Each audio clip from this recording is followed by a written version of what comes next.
খাবার টেবিলে পুঁই শাকের এই রেসিপি যদি থাকে তাহলে অন্য কোনো কিছুরই প্রয়োজন হবে না, এতটাই মজার হয়ে থাকে। পুঁই শাকের যে কচি ডাঁটা থাকে সেই কচি ডাঁটা, একটা আলু এবং চিংড়ি মাছ দিয়ে আজকের এই রেসিপি তৈরি করে দেখাবো।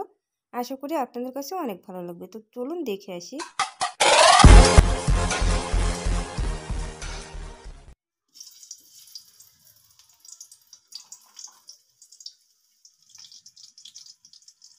পুঁই শাক রান্না করবো চিংড়ি মাছ দিয়ে, আর এভাবে রান্না করলে বেশি মজা হয়।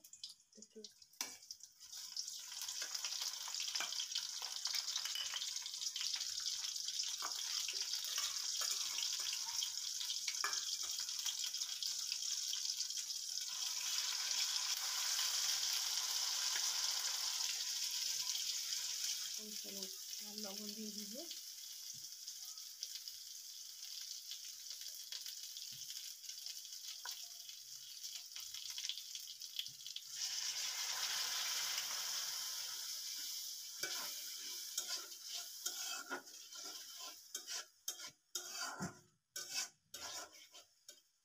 দিয়ে দিব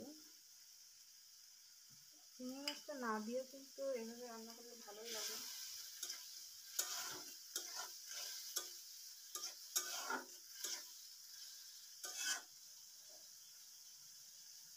এখন শাকটা দিয়ে দিব।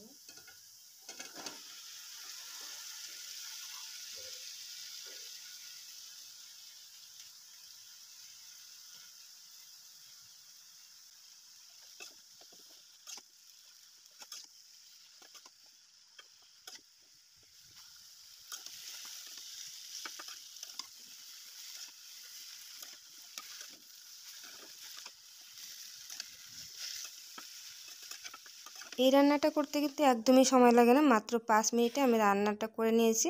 আর এটা খেতে কতটা মজার হয়ে থাকে আপনারা বাসায় ট্রাই না করলে কিন্তু বুঝতে পারবেন না।